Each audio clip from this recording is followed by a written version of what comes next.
Select all data. Go to Conditional Formatting.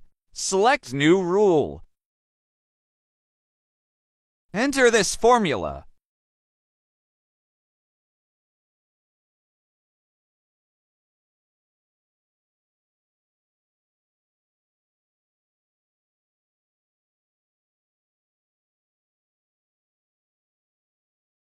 Go to Format.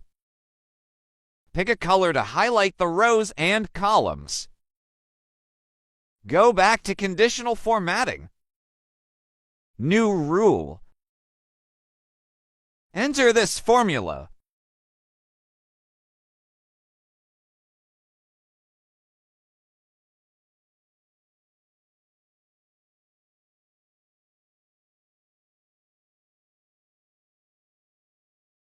Go to Format.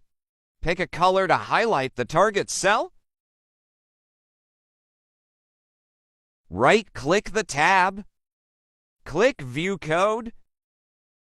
Change General to Worksheet. Enter this code. Go back to Excel. Like and follow for daily tips.